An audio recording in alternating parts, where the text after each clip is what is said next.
Tac, c'est parti. Tu as récupéré les questions en ligne et tout? Ouais, j'ai toutes les questions. Bon, salut Seb. Bonjour Seb. Tu vas bien? Bonjour Guillaume, carrément, je suis très content d'être avec toi pour Cool. l'Association des sports de mémoire. Bah ouais, on continue cette petite série d'interviews de vidéos. On va essayer d'en faire un maximum. Alors, première question pour toi, qui intéresse nos membres. Quel est ton parcours de mnémoniste? Mon parcours Qu'est-ce de mnémoniste. qu'est-ce qui a fait que tu t'es intéressé à cet univers à la base?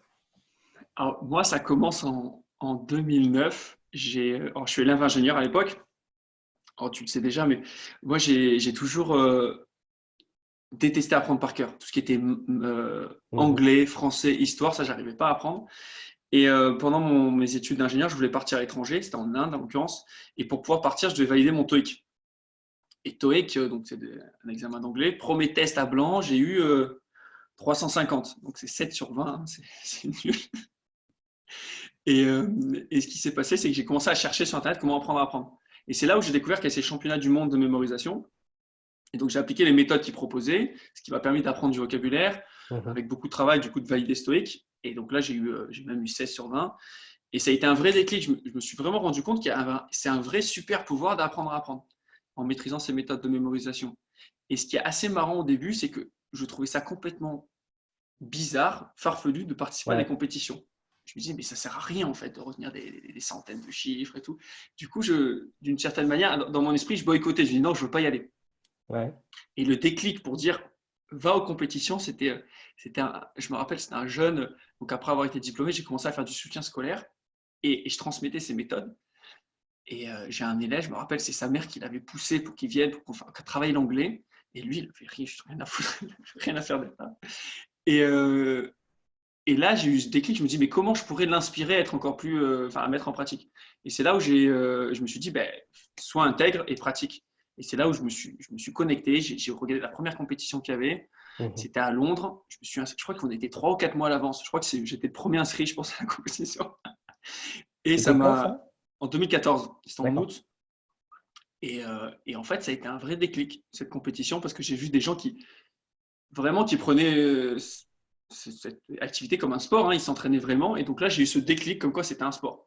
Tu as besoin de t'entraîner pour avoir de l'endurance, tu as besoin de travailler tes techniques, donc tes Mhm. systèmes, comme on a vu. Tu as besoin de travailler une stratégie, tu n'as pas la même stratégie en fonction de ce que tu veux faire. Donc voilà, mon parcours, il a commencé, on va dire, d'athlète, il a commencé là, en 2014. Et je me suis pris au jeu. À l'époque, on était assez peu. Je me suis dit, allez, challenge-toi pour essayer encore d'être meilleur, pour inspirer les autres. Et c'est comme ça, du coup, je me suis challengé pour être champion de France en 2015. Mais en fait, moi, ce qui m'anime encore aujourd'hui, c'est pas tellement d'être champion, c'est de dire c'est comment je peux être encore plus intègre pour inspirer les autres à pratiquer ces Mhm. stratégies parce qu'elles peuvent vraiment changer notre vie. Elles changent la vie parce qu'elles donnent confiance. On voit qu'apprendre, ça devient facile et marrant, quoi. Super, merci. Du coup, tu as fait combien de compétitions au total depuis la première, là, depuis Londres, Où j'ai pas regardé, mais en les gros? premières années, j'en faisais bien entre 2 et 4. Parce que tu as fait Londres, ensuite tu as fait les championnats de France, ensuite tu as fait les championnats d'Europe, je crois, à Alors, Tokyo. l'Espagne, j'y suis allé 3 fois. D'accord, Je suis allé une ou deux fois en Italie, 2 fois en Italie. Donc, d'accord. ça fait 5. France, du coup, 3 fois. Le, Il y a eu les championnats du monde championnat à du monde, j'y Vienne, suis allé 2 fois, Jakarta et d'accord, Vienne. Jakarta et Vienne, ouais. Et Londres, j'ai dû y aller 2 fois aussi. Ouais, Donc, donc tu as, quand même quelques 12, compètes ouais. Oui, j'ai fait tous les assez top, formats. quoi. 1 jour, 2 jours, 3 jours. D'accord, Et ouais. cool. Alors, ce qui m'amène directement à la prochaine question, du coup, c'est quoi ta routine d'entraînement avant un championnat? En gros, ce que les gens veulent savoir, c'est combien de jours, Oui. par semaine, combien de minutes. Alors, même si je sais que maintenant, c'est peut-être quelque chose que tu as relégué un petit peu, que tu as mis un peu de côté, Ben, en en gros, quand fait, tu t'entraînes, combien de temps à peu près? oui, mais là, c'est là Entraînement. où par contre, c'est avant. Quand j'ai une date, en fait, moi, j'ai besoin d'avoir des dates pour pouvoir m'entraîner. Et c'est pour ça qu'au début, je prenais toutes les dates qu'il y avait et j'y allais parce que, en fait, ce qui se passe, c'est que j'ai un phénomène où 1 mois avant l'événement, j'ai un boost d'énergie. Et Mhm. après l'événement, ça dure 1 mois encore. Enfin, allez, 2 à 4 semaines où je m'entraîne, je me dis, ah, je pourrais faire mieux et tout. Mhm. Et donc en fait, le rituel, j'ai commencé à le prendre grâce à mes rencontres avec les autres athlètes, notamment à Londres. J'ai un athlète qui m'a dit une fois, enfin celui qui avait gagné à l'époque, il dit que lui, en fait, il prenait l'habitude de faire toutes les épreuves sur une seule journée. Ça, c'était C'était un... Ben, ça, non? Non, c'était pas Ben, D'accord. je sais plus, quelqu'un qui fait trop de compétition. C'était un Mhm. jeune. Donc, en fait, j'ai 2 routines qui sont différentes. On va dire 1 mois et demi avant. J'essaye vraiment tous les jours de pratiquer. Enfin, allez, 10 minutes minimum. Mais c'est surtout de faire. J'ai fait jusqu'à 3 à 4 sessions où c'était vraiment des grosses sessions où en fait j'enchaînais toutes les épreuves. Hmm. Quand c'est des formats nationaux, ça me prenait 4-5 heures, 4 heures on va dire. Ouais. Parce qu'en fait la partie de restitution, ben, j'allais assez vite en fait, je prenais pas le Oui. temps qui. Tu es tout seul, ouais. Et en fait dès que je terminais, boum, j'enchaînais sur l'épreuve d'après. Donc ça me D'accord. permettait de vraiment monter en endurance. Et je le voyais en enchaînant les journées, je me voyais vraiment progresser Mhm. et d'être à l'aise. Et donc, ouais, c'est ça. C'est un peu de régularité sur certaines épreuves, mais c'est surtout des grosses sessions où j'enchaînais toutes les épreuves pour être vraiment endurant. D'accord. Et d'ailleurs, le Ok. jour de la compète, ça devenait facile, quoi. Ouais, intéressant. Ouais. Ok, cool. Et alors, quelles sont les tables de rappel, du coup, les systèmes que tu utilises pour Alors, toutes alors, les épreuves? les systèmes que je maîtrise. Alors, je Ouais, maîtrise mon Centium, d'accord. même si ça fait 2 ou 3 ans que je me suis dit, mets-toi dans un Millennium. Donc, Ouais, j'ai mon Millennium à 90%. ouais. Euh, c'est sûr que pour la prochaine compétition, ça va me challenger pour vraiment le fluidifier. Mhm. Donc là, on va dire pour les chiffres Centium, Millennium. Pour les cartes, j'ai juste un PA, un PO D'accord. plutôt, personnage objet. Personnage objet, d'accord. J'en PO. mets 2. Alors pour les chiffres, en fait, je fais aussi personnage objet. Pendant un moment, D'accord. j'avais un PAO, mais je fais plutôt personnage objet. Avec ton centième, du coup. Moi avec mon Centium, et que je fais Ouais, un peu pareil quand je m'entraîne un peu avec le Millennium. En fait, j'en mets 2. En fait, je mets 2 images dans un lieu. d'accord. Ouais. Et après, qu'est-ce qu'il y a d'autre comme système? Pour les autres systèmes, c'est pas trop des systèmes, hein. C'est tout, hein. C'est tout, hein. Là, ça suffit, quoi. Ça suffit. Après, j'ai des palais, quoi, comme tout le Ouais. monde. Alors, ouais, d'ailleurs, du coup, tes palais, comment est-ce que tu les construis et combien tu as de palais pour une compétition? Alors, moi, j'ai vu du coup par rapport à. Au début, en fait, j'en avais pas assez. Comment je les ai Mhm. construits? Et au début, du coup, je me suis vraiment challengé avant chaque compétition de créer des nouveaux palais. Donc, D'accord. j'ai profité, par exemple, j'ai créé des palais à Londres, j'ai créé des palais à Rome, à Madrid. Ouais. Et aujourd'hui, donc j'ai vraiment des palais qui sont spécifiques à des épreuves, les Mhm. chiffres, les cartes. Au minimum, ils font 50 emplacements, D'accord. 52. Et j'en ai qui montent jusqu'à 100, je ne sais pas si c'est 150 ou 120. D'accord. Donc j'ai plutôt, je pense, des grands palais par rapport à ce que j'ai entendu Mhm. ce qui était dit dans les autres interviews. J'en ai, je pense que j'ai un bon millier d'emplacements. Je les utilise pas D'accord. tous, mais Et ça fait combien de palais? Mais enfin, ça, c'est ce que tu utilises pour une compète? en fait, je les remplis pas tous. Alors pour une compète, je pense que j'ai une dizaine de palets là, Ouais. et j'ai la moitié qui sont à 50 et l'autre moitié qui sont à 100. D'accord. Ouais, 5 à 100 et 5 à 50. Ah, bien. Ouais, c'est pas mal, quoi. Et alors, ouais, la question, c'est plutôt comment est-ce que tu les construis? Alors, je sais pas si les gens demandent en termes de taille ou peut-être en termes d'organisation ou où est-ce que tu les Alors, fais? déjà en termes de construction, aujourd'hui j'ai pris l'habitude de faire des paquets de 10. Ouais. J'aime bien faire 10 par 10 parce que ça me permet de savoir où j'en suis en fait. Multiplier Mhm. par 10, c'est facile, hein. Donc je vois bien où j'en suis dans le processus. Mhm.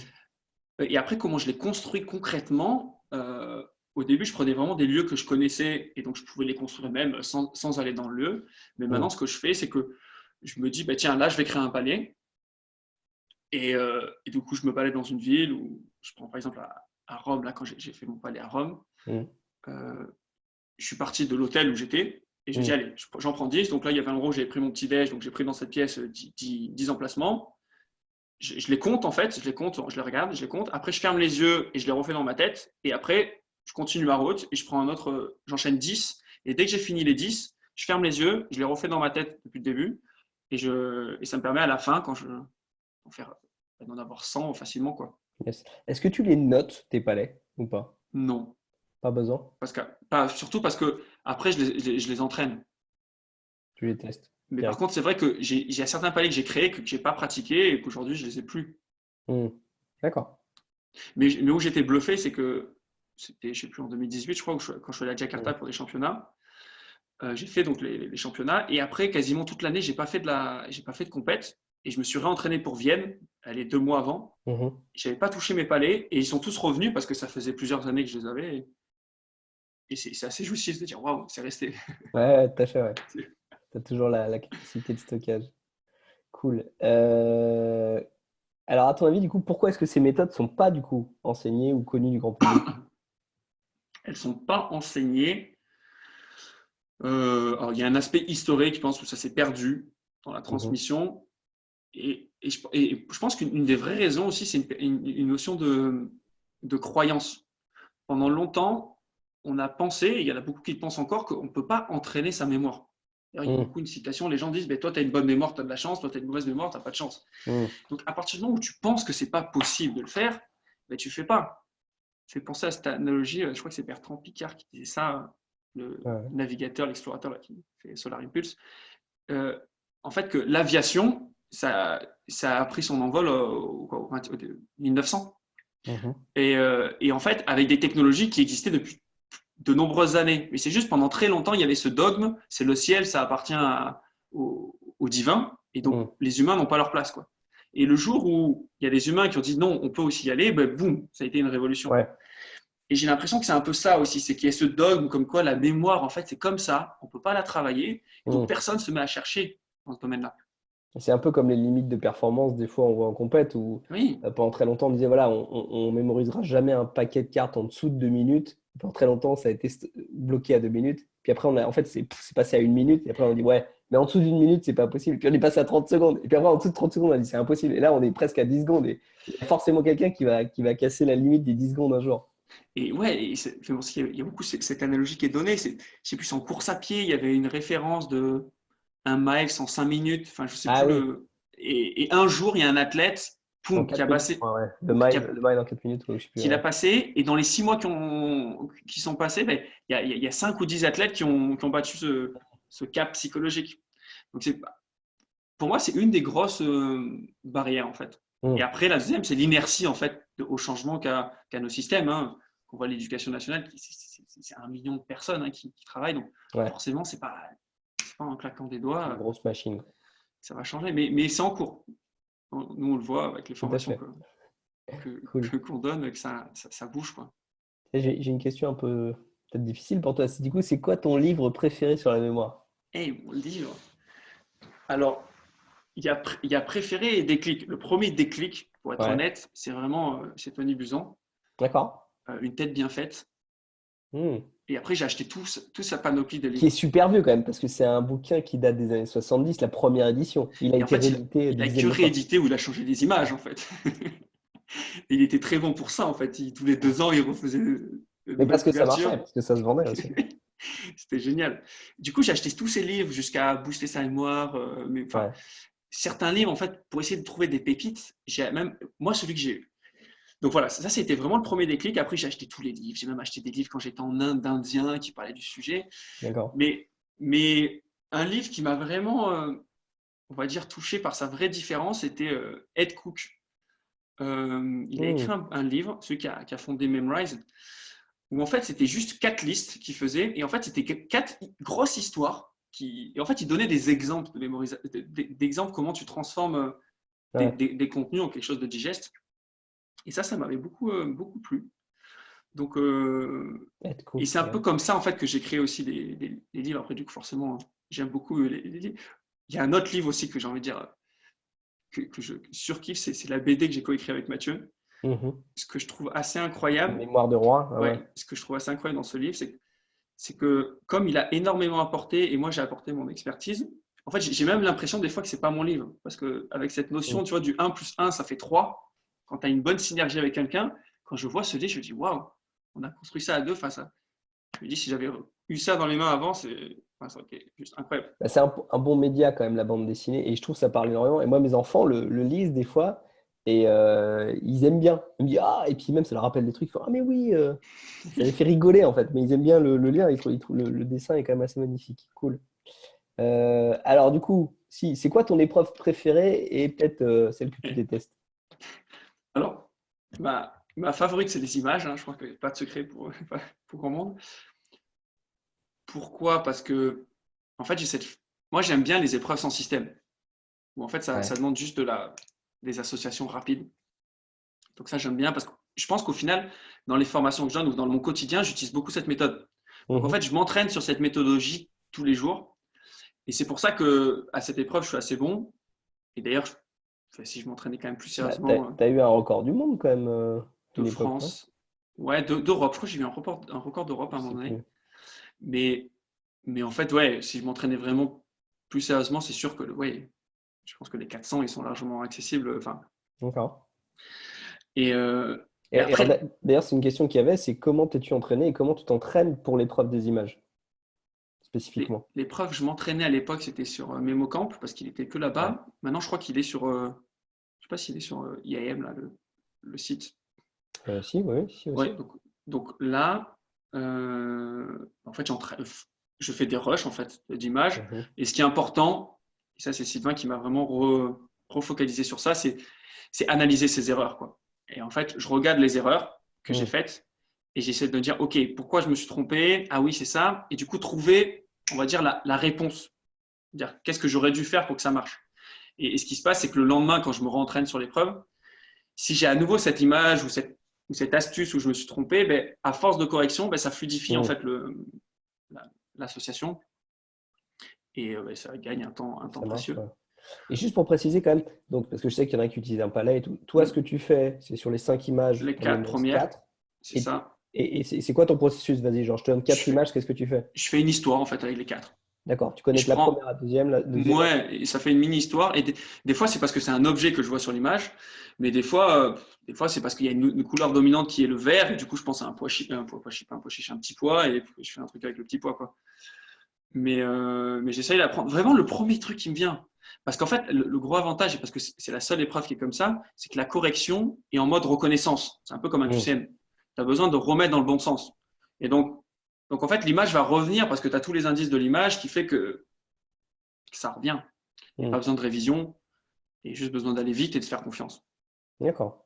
Et juste pour me donner un exemple, genre, quand tu prends, si je te donne 4 images, genre, la première, quoi, tu vas l'associer à la deuxième, quoi, tu vas Ouais, lui jeter vas-y. dessus, elle va interagir avec, Ouais, elle va ouais, tomber ouais. dessus.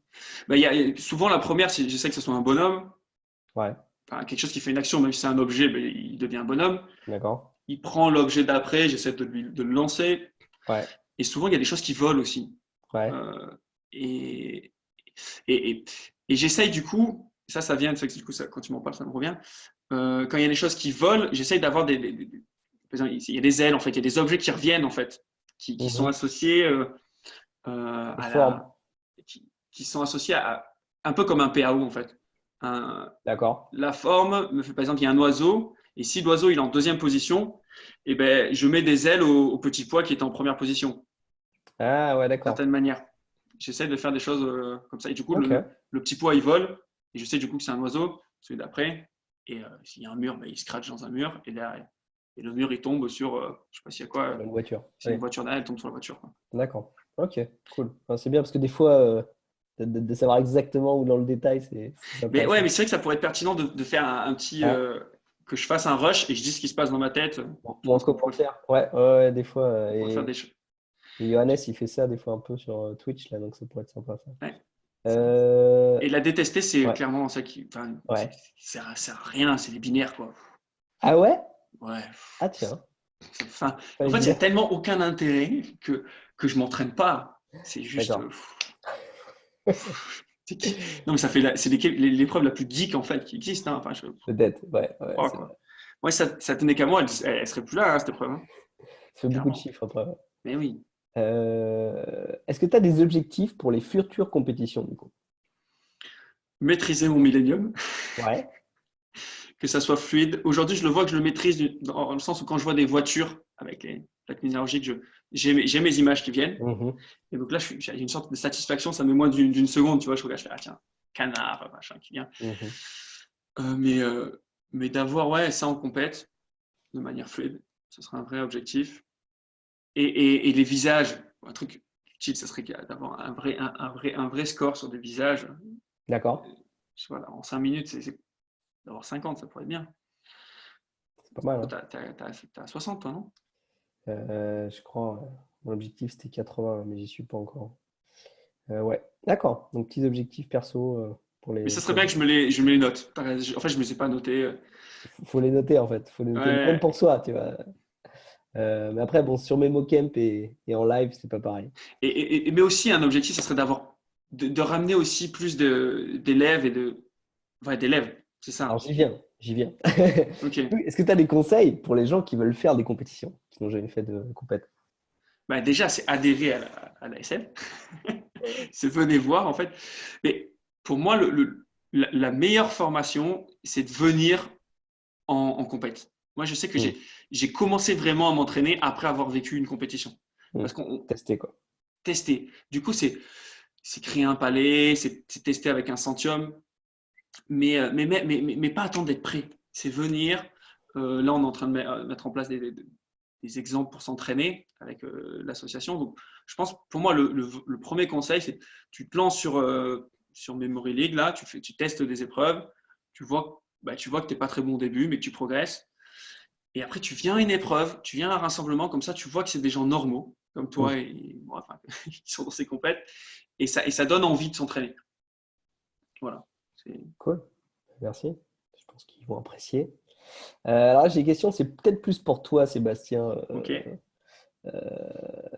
Les gens m'ont demandé et tout, du coup, ouais, combien de temps tu as consacré à la rédaction de ton premier livre? Donc, c'était, je crois, Une Ben mémoire oui, infaillible. oui, oui, Et ton second livre, du coup, La oui. mémoire est un jeu. Et du coup, comment aussi bah, t'es amené, t'es arrivé à ce processus de dire, tiens, je vais faire un livre sur le sujet. Alors, pour répondre à cette question, il faut d'abord que je réponde à c'est quoi mon mode opératoire, c'est comment je Ouais. fonctionne. Et je pense que c'est clé de savoir comment on fonctionne pour pouvoir créer enfin, quoi que ce soit. Moi, je sais que je fonctionne beaucoup par co-création.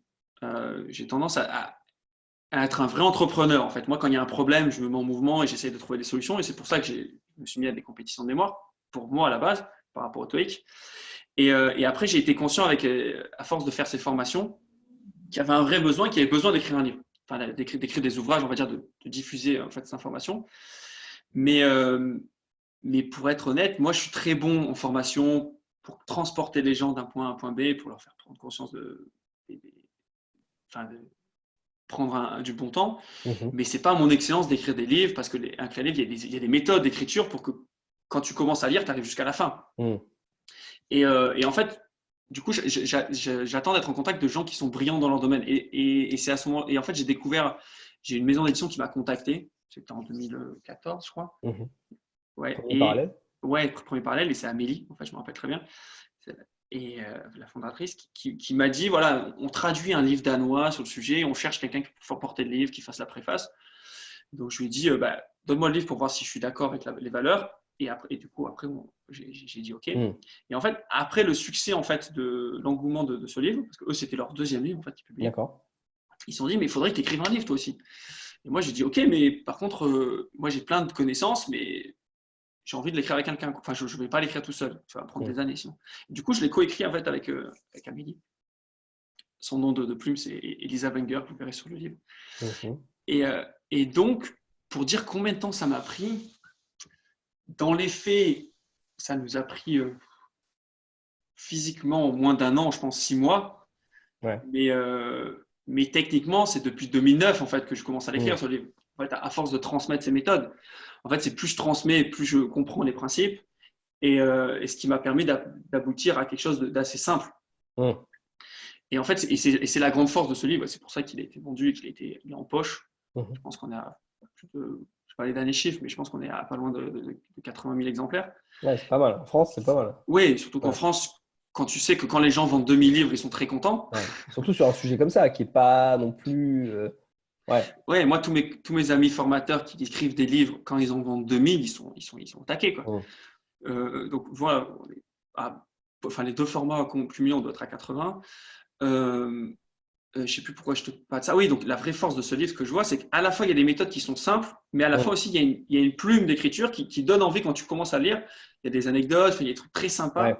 Et même moi, quand je le lis, des fois, je suis là, on a fait un beau boulot. Enfin, voilà, il y Et a ce qui est bien. vraiment, il y a vraiment Ouais. cette notion 1 plus 1, ça fait 3. Moi, j'aime bien bosser avec des Mhm. gens qui sont en synergie complète avec moi Un bon et qui, partenariat. qui subliment en fait l'expertise de chacun.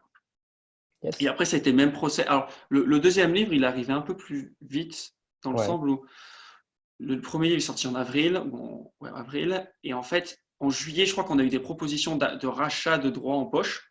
Et D'accord. mon éditrice m'a dit, je suis OK que si on écrit un deuxième livre. Donc, j'ai attendu septembre et je lui ai dit, en septembre, je crois qu'on a dit OK. Et la date était 1 an et demi après. Donc, en fait, on avait une grosse année pour écrire le livre, quoi. D'accord. Voilà comment ça s'est passé.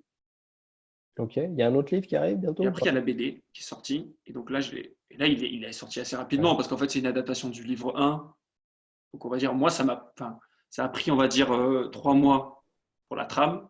Et après, ça Mhm. a pris 10 mois à Mathieu pour faire toutes les planches. Et c'est un gros travail. Ouais. Ouais, tu m'étonnes.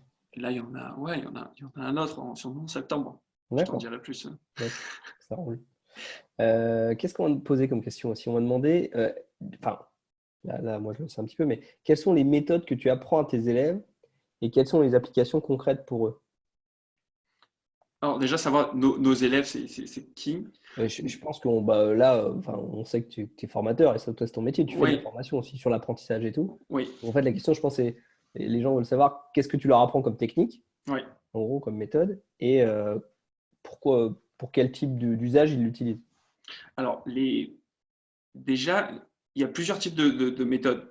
Il y a des méthodes vraiment purement de mémorisation. Et moi, ce que je donne, c'est vraiment un processus de mémorisation en 3 étapes. Pour pouvoir apprendre, on a besoin, un, d'être attentif, deux, d'associer, trois, de répéter. Et déjà de comprendre que dans chacune de ces étapes, il y a des méthodes qui sont différentes. Et nous, clairement, pour les athlètes, la vraie plus-value, c'est la deuxième partie, sur la partie association. Et Mm. même, je dirais même plus, association. Là, il y a deux sous-parties qui sont association rationnelle et association irrationnelle. Et nous, Mm. en tant qu'athlètes, on joue beaucoup sur les associations irrationnelles. C'est là où on est Oui. excellentissime. Hein.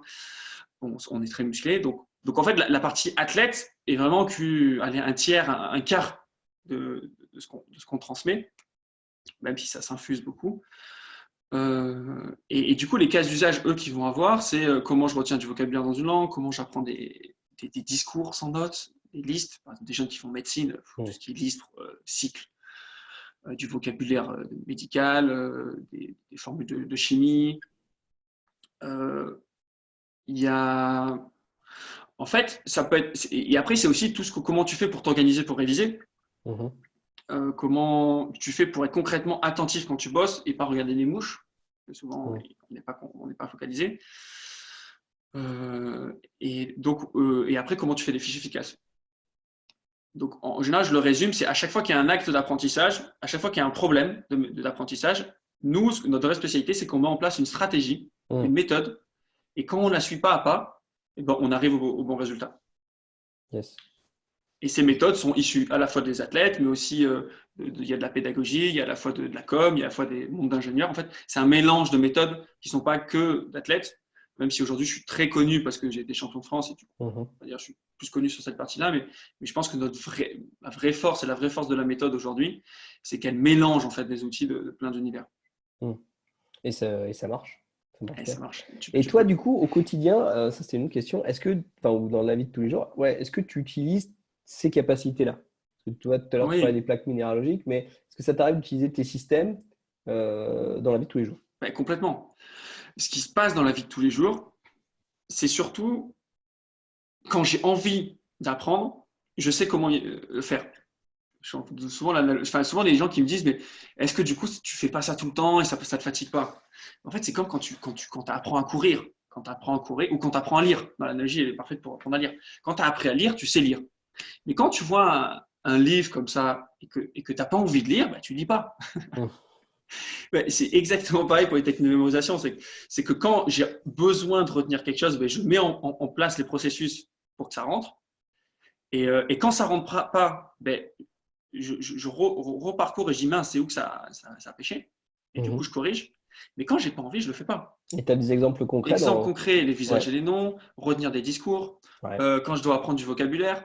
Il y a 2 semaines, j'étais à une conférence où j'assistais à une conférence et Mm. j'avais rien pour noter et je me suis amusé à mémoriser les 5-10 éléments clés de la conf.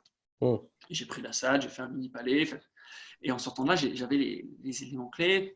Là, j'ai encore quelques points de la conférence. Et voilà, donc vraiment, je m'en sers quotidiennement. Ouais, quotidiennement.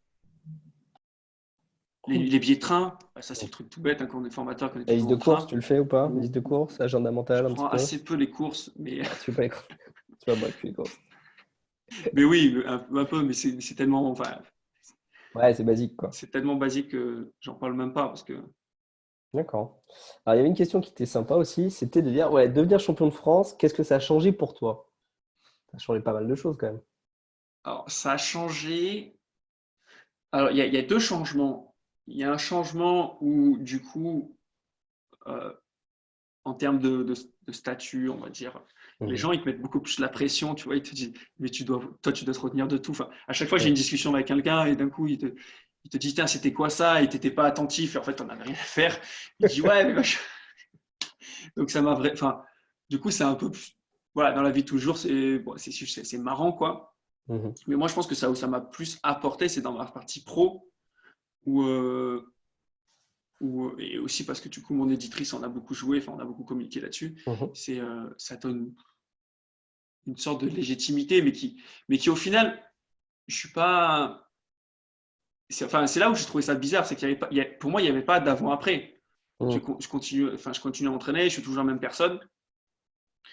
Euh, donc en fait, en soi aussi, c'est tellement peu connu en fait que ce monde des athlètes qu'en fait Ouais. personne, enfin, ça n'a rien changé dans ma vie de tous les jours, à part les gens, mes amis quoi, à qui j'en parlais. Mhm. Mais mais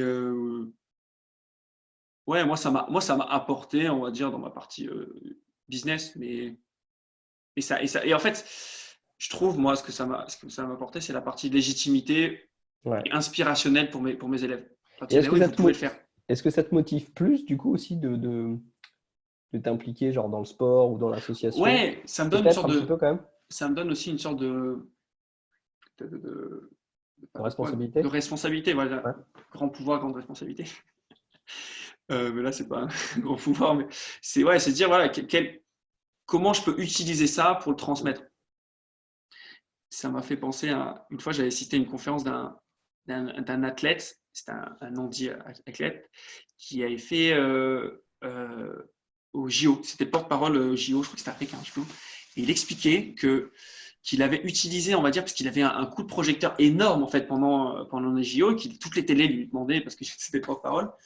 Et il disait qu'il avait utilisé ce temps vraiment parce qu'il avait trouvé que c'était vraiment une responsabilité, ce temps qu'il Mhm. avait devant tout le monde, de parler en fait de ce monde de l'handicap et dire qu'au final que tous ces athlètes qui étaient là, c'était vraiment, ils étaient des privilégiés et qu'en France, c'était la première minorité discriminée, les personnes en situation de handicap. Mhm. Et donc ça me parle beaucoup aussi ce discours qu'il avait, dire ben, en fait, tu as une sorte de responsabilité de partager aussi ce message. Mhm. Et moi, c'est ce que je fais depuis le début, en fait, par rapport à ce titre et tout le reste. J'ai l'impression que je suis un messager, en fait. Je transmets un message et je suis content parce qu'aujourd'hui, on est de plus en plus nombreux à transmettre ce message. Et ça me réconforte. Et mon rêve, c'est que ben voilà, demain, je ne suis plus là, parce que physiquement, en tant qu'humain, ben, demain, je vais disparaître comme beaucoup, mais que le message perdure, quoi. Mhm. Yes. Ah, cool. Merci. Alors du coup, il y a une autre question qui est un peu qui a trait aussi à ce parcours-là, c'est je disais, qu'est-ce que tu as fait ou quel a été ton parcours pour participer à des TED Talks, à des émissions Hum, télévisées, France 2, Michel Simès, Carambeu, je sais plus, Nagui. yes. Ouais, c'est vrai que tu en as fait quelques-unes du coup. Barthès, ouais. Est-ce que tu as eu un parcours particulier? Ça s'est fait comme ça par hasard? Euh, alors, je pense que le plus compliqué dans tous ces modèles, c'est amorcer la pompe. Mhm. Je pense que les ingrédients qui ont fait que j'ai réussi à avoir enfin, cette grosse médiatisation, Mhm. c'est un aspect où j'ai toujours été droit dans mon message et dans ce que je voulais faire. Mhm. Euh, Moi, depuis 2010, en fait, j'ai découvert aussi la méditation. Je médite beaucoup. Et c'est important de pas se faire monter la tête, enfin, le bourrichon sur une notoriété. Donc, ce qui se passe, je pense, c'est d'être vraiment centré. Je me rappelle encore de cette première conversation que j'ai eue avec Amélie, où elle m'appelle, elle dit ouais, on est en train de traduire un livre. Est-ce que ça t'intéresse de porter ce livre, d'écrire la préface? Mhm.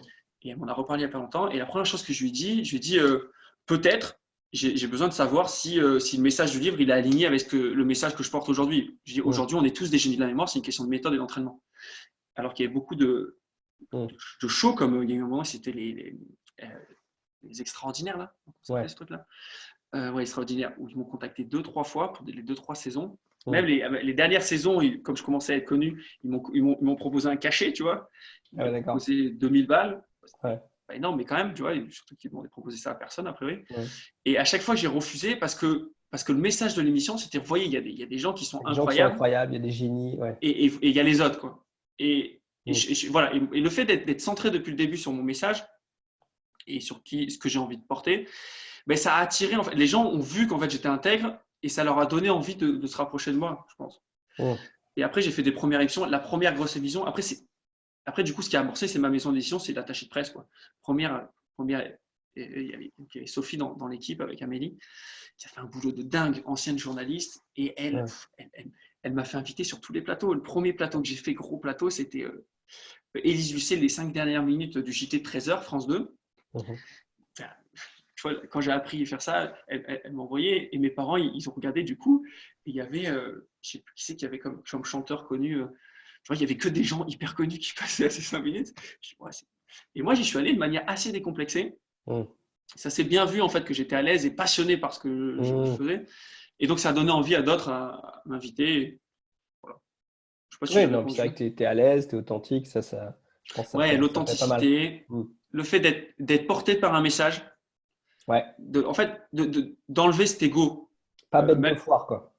pas bête de foire Mm. et pas d'être dans le moi-je, d'en dire, OK, de prendre tous les. Même si forcément j'ai pris plein de fruits en fait de cette médiatisation grâce à Mhm. l'entreprise, mais je suis toujours au service. D'ailleurs, ma signature de mail et ma carte de visite aujourd'hui, c'est entrepreneur au service de l'éducation. Mm. Voilà, ça m'anime beaucoup, quoi, ce service. Cool. Ben, merci. Je pense qu'on arrive à la fin. Sébastien, on m'a demandé aussi, est-ce que tu as des anecdotes amusantes à propos soit de tes élèves ou soit Ah de oui, tes trous de mémoire? Ça peut être toi ou tes élèves. de trous de mémoire. Ouais, enfin, des anecdotes sur tes élèves. Alors, des anecdotes. Moi, j'en ai deux d'anecdotes qui sont Ouais, marrantes. Un, c'était mon voisin, là, au tout début, quand je faisais enfin, je m'entraînais tout seul. d'accord. J'ai mon voisin qui était, je pense, en terminale. Je mémorisais les capitales du monde à ce moment-là. Je les Ouais. mémorise. Et je me rappelle, je sais pas, 3 ans après, je l'ai au téléphone. Je me rappelle Sylvain. Et il me dit, oh Seb, ça fait plus d'1 an que je veux t'appeler pour te dire merci. Il me dit, grâce à toi, j'ai chopé. D'accord. Il me dit ça, tu vois, il était étudiant à ce moment-là. Il m'a fait rire et il me dit, mais je te raconte, j'étais à une soirée, il y avait une fille qui était sympa et qui avait beaucoup voyagé en Europe. Et il me Ouais. dit, et à chaque fois qu'elle donnait un pays ou une capitale, et il donnait le nom du pays ou de la capitale, tu vois. Et du coup, il lui a fait croire, et là je lui ai dit, c'était un peu border, c'était pas très bien. Il lui avait fait croire que lui aussi, il avait beaucoup voyagé, tu vois. C'est juste qu'il connaissait du coup toutes les Alors, ça doit capitales, être tu le vois. seul homme que je connais qui ait pu draguer avec ça, parce que ça ne marche pas. Mais en fait, il a dû bien le faire, en fait. Au bon moment, tu vois. Et D'accord. il m'a fait rire, du coup, après. Bon. Enfin, et l'autre truc, D'accord. c'est. Ouais, et c'est Pierre aussi qui a tous les numéros de téléphone des filles en soirée parce elles savent que. Enfin, tout le monde sait qu'il fait de la techno-mémorisation. Comme en soirée, les gens, ils le voient, il est un peu bourré. Hmm. Ils viennent le voir, il fait, ah, je suis sûr que tu vas pas retenir mon numéro. Il lui donne le numéro. Et le lendemain, il appelle. En beau gosse. Donc, ouais, c'est plus, voilà, c'est plus rigolo qu'autre chose. Mais en fait, ça donne pas un super pouvoir, ces techniques de mémorisation. Ça te donne vraiment, ça t'enlève plein d'épines dans le pied. En fait, Hmm. ça transforme tous les enjeux d'apprentissage en non-sujets. Et tu peux faire vraiment Ouais. ce que tu veux derrière. Et quand tu en as besoin, bah, Et quand tu tu en as peux besoin, tu l'utiliser. l'appliques et ça te libère un potentiel, un bien-être, enfin, une fluidité dans la vie de tous les jours incroyable. Et ça marche. Et oui. Bon, cool. Du coup, prochaine compète pour toi, ce sera Je crois qu'il y a le 17-18 octobre, non? Championnat de France? Ouais, Championnat de France, ouais, oui, bah ouais, avec un Millennium frais. d'accord. Euh, Il y peut-être. a, il y a d'autres compétitions que tu aimerais faire ou Championnat de France, Eh, c'est suffisant pour moi, l'instant? moi j'aimerais bien peut-être des formats plus light, c'est comme Mhm. un Memory League, mais même un Ouais, Memory League plus light encore. Moi, j'aimerais bien faire un événement vraiment sans système. Les gens plus grand viennent, public, ouais. grand public. Et je sais pas si on va réussir à le faire dès cette année, même si ça demanderait pas beaucoup de temps, mais juste de le Mhm. mettre en priorité. Mais faire un mini événement, sur Toulon, chez moi, ouais, 10-20 personnes que je pense que je peux facilement faire ça comme événement. Donc, ouais, faire des choses plus light, plus petites, D'accord. pour créer cet engouement et montrer aux gens que c'est faisable. Ouais, ça serait Parce que bien. j'ai un format que je fais dans des écoles comme ça qui est un peu light, qui est vraiment sur une seule épreuve, qui est d'ailleurs sur les images. Truc très light, et les gens, ils adorent ça. Donc, ouais.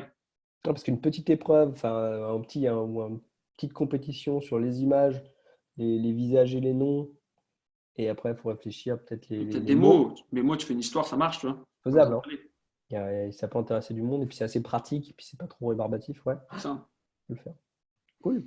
Bon, merci Ouais, Sébastien. merci pour cette interview. Moi, ça me plaît qu'on continue Ouais, ce mouvement-là. on va essayer d'en faire plein. Ouais, Je vais essayer de même faire d'autres personnes, et puis après, et on fera des oui. vidéos sur les systèmes aussi. Et oui, et le fait qu'on soit nombreux, moi, ça me plaît aussi parce que ça me challenge aussi. Et tu vois, que Florian ait battu le record de France sur les images, ça me plaît, tu vois, parce que je dis yes. À la fois, ça m'énerve, tu vois, parce que je dis tiens, il a battu. Et à la fois, Mais je dis ouais. yes, merci, parce que je me dis tiens, ça va peut-être me motiver à plus m'entraîner, tu Mais vois. c'est vrai que quand il y a moins de compétition, c'est moins drôle. C'est ça Et qui est bien, oui, c'est quand il y et a oui. plus de compètes. Parce que là, tu dis, ah, attends, il a battu mon record, ou là, il faut que Et, et je me surtout que batte. là, moi, ce que je vois, c'est que je suis allé à plusieurs compétitions, un championnat du monde, et je me rappelle à Jakarta, quand j'étais vraiment tout seul, je me dis, mais en fait, par rapport aux autres nations, on est dans les choux. Et Mm. là, j'ai l'impression qu'on est en train de créer un engouement. Et aujourd'hui, la France, dans le paysage des athlètes de la mémoire, elle est inexistante, sauf grâce à Mhm. Sylvain depuis Ouais. quelques années maintenant. Il y a une personne, on va dire, un Ouais. phare. Mais là, Si, je me si. dis, j'aimerais bien que, voilà, on est vraiment une nation qui monte Ouais. et dans moins de 5 ans, bah, la France, ça soit une nation d'athlètes de la mémoire, au même titre que les Allemands et les Mongols, pourquoi Ouais. pas. Ah, si, si, on travaille là-dessus. Cool. Merci beaucoup, Seb. Avec Je te plaisir. souhaite une bonne journée. Je te dis à très À tout le monde bientôt. aussi. À très vite. Ciao. Ciao. Bye.